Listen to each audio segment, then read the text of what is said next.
Hey there, Mountaineer fans, and welcome to our first installment of Breaking the Press. It's going to be a weekly edition with head men's basketball coach Dan Engelstad, where we kind of talk some X's and O's, talk about the games last week and preview the upcoming contests for you guys. So after 2 weeks of play, you're sitting here 3-1, great opening to the season. Big win against Williams College, of course. Kind of took care of Green Mountain College. I think that was expected amongst the team and the coaches. And then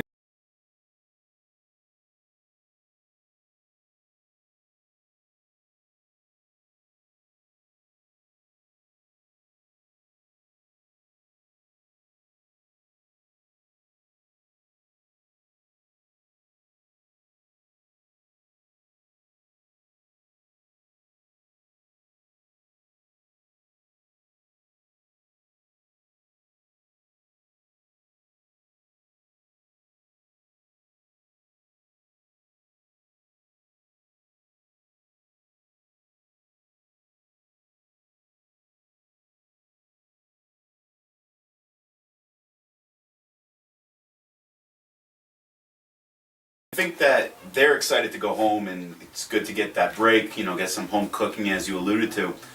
As a coach, do you prefer that in this point of the season where you guys are kind of have some momentum going, have some good wins going here early on? Do you feel like this break is going to kind of stall that momentum that you guys had and maybe might lead to you going the opposite direction, coming back and heading into conference play? Well, we hope not. I trust my guys. I think they're focused on the task at hand and what we're about, and know that we haven't accomplished any of our goals that we've set out for the season.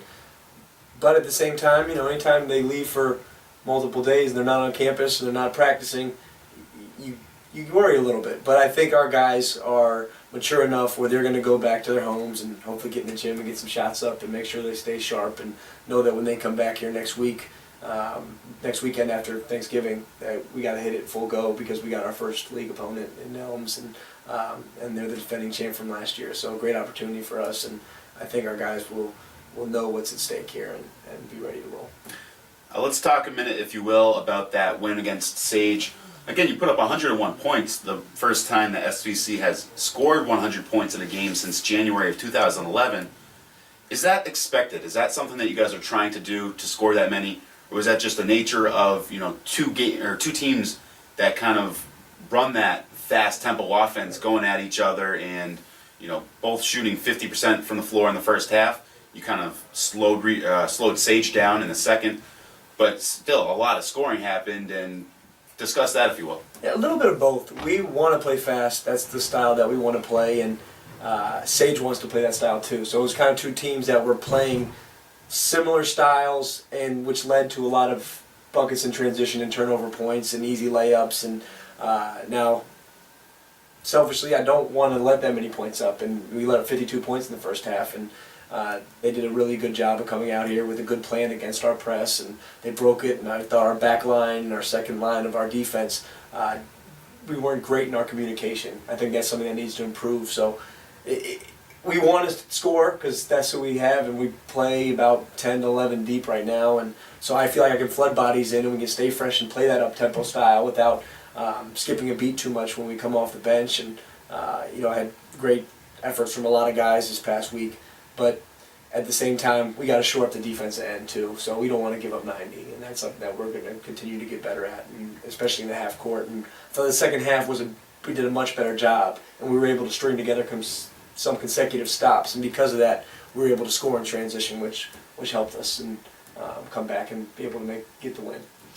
Now let's go back and talk about that press for a minute here.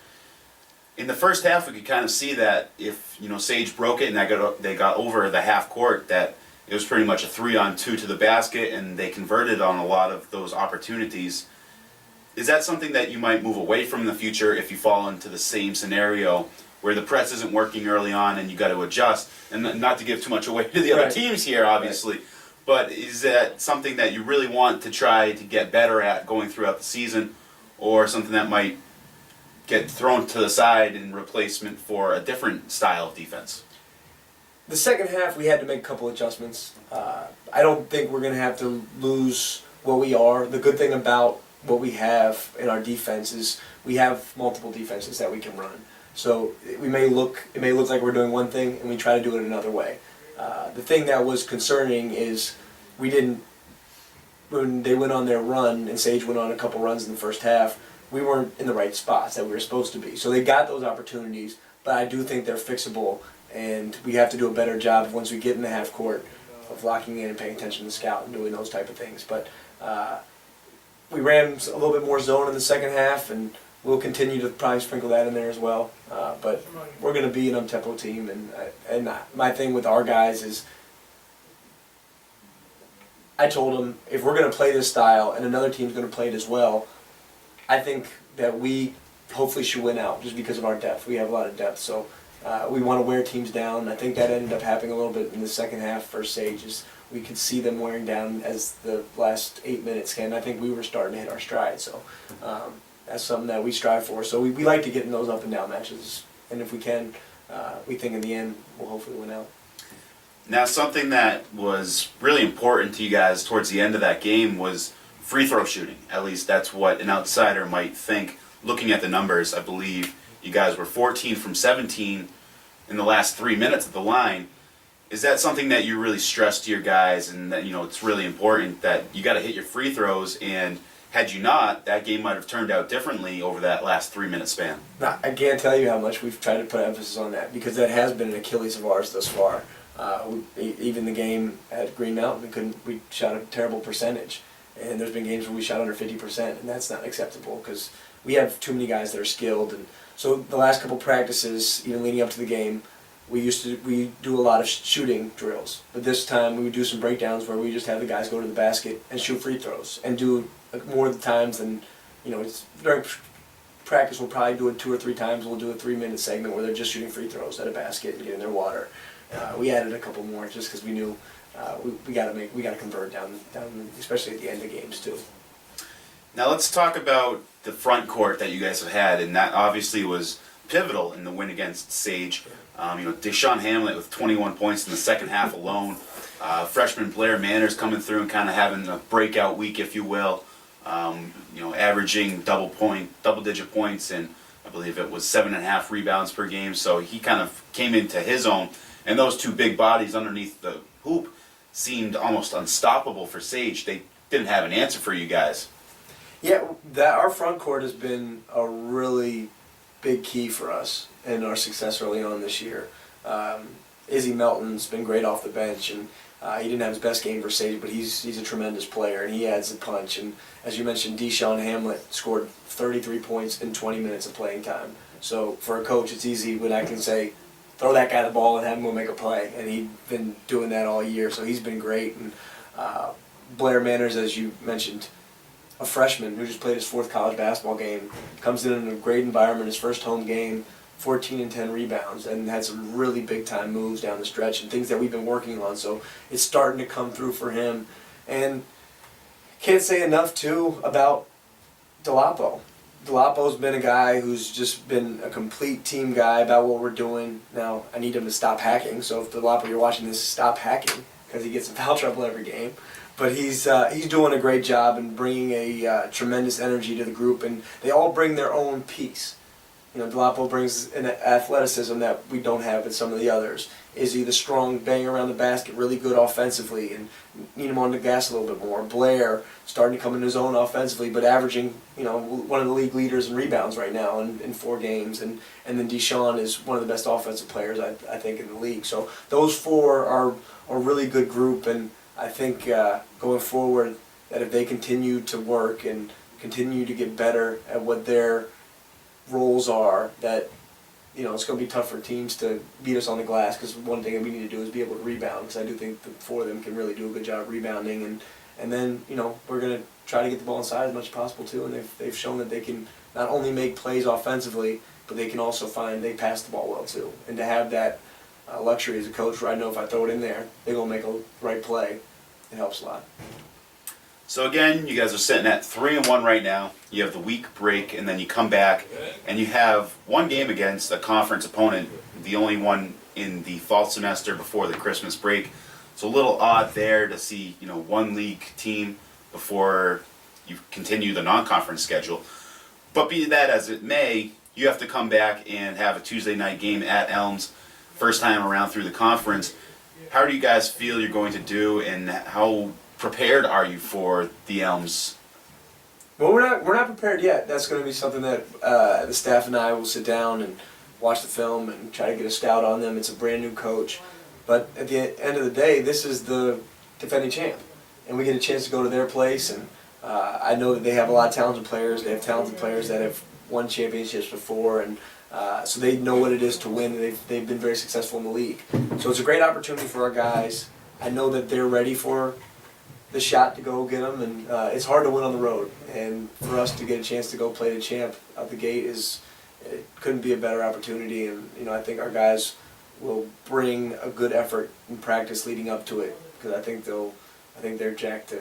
It's the only one that we get. So this is our before we play again after the holiday. So we want to start on the right note, and that either 1-0 or 0-1 will be staring us in the face for some good time before we get a chance to do it again. So we want to make sure that we head in the right direction. And then towards the end of the week, you participate in the Tri-State Shootout. You face St. Joe's of Vermont the Friday night, and then take on, if you win, it would be the winner of MCLA and RPI. If you lose, it would be the loser of that match and the consolation game on Saturday. This was supposed to be in upstate, or Central State Vermont, up by Rutland, being hosted by St. Joe's. It got moved down to MCLA, which is where Williams got moved to. So you're familiar with that gym. How are you guys feeling about that tournament? And is that something that you think you should come away with at least 1 win, 2 wins? Is it going to be some tough competition? Very tough competition. There are some good teams that are playing in it, and get the chance to go play St. Joe's Rutland, as you mentioned, in our first game, and the winner of RPI and MCLA. So it's 4 good teams, and teams that I'm excited that hopefully we can continue this tradition of playing. I think it makes sense. It's a good local rivalry game, and for us to play it at MCLA is great too. I hope our student body will come out kind of like they did for the Williams game. So it should be a really fun weekend of basketball. I go into every game hoping that we can win. So that's how we approach everything. But I know we got our challenges ahead of us, and the thing with that tournament too is different styles from each team. So you got to prepare for 3 different teams. We know we're going to play St. Joe's, but the following day we don't know which team we're playing. So we got to have to do a little early scouting on both. But it should be a really good challenge, and it's exciting that we get to play teams within this region that are good too. I mean, that will help us prepare us for the conference schedule as well. So again, you'll play that Friday night at MCLA, and then have to go back and play Saturday afternoon. Again, 2 games in a 24-hour span, which is similar to what happened at the Williams Tip-Off tournament last weekend. How much do you think that helped so that your guys will be able to have that quick turnaround, having done it already a few weeks prior to?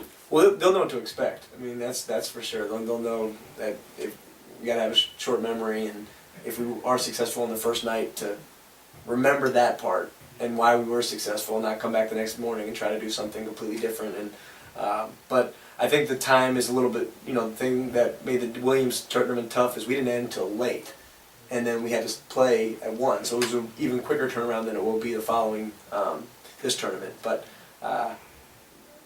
all of this is a learning process. It's a learning process for the staff, for the players, and hopefully we can learn from things that we do well and learn from things that we didn't. And I think there are things that we did the first time around that we can improve on all the way around. Great. Well, thanks again, Coach, for joining us on Breaking the Press. We hope that you all enjoyed it, and tune in next week. We hope that you all out there have a great Thanksgiving holiday. Dan, safe travels. Fill up, and we'll catch you next week. Have a great Thanksgiving, and thanks for your guys' support.